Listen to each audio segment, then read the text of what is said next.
Hello everyone, today I'll show you how to remove password protection from a PDF file using Foxit PDF Editor. This is my PDF file and lock this one.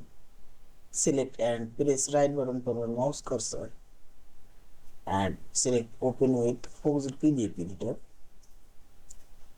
Now enter your password.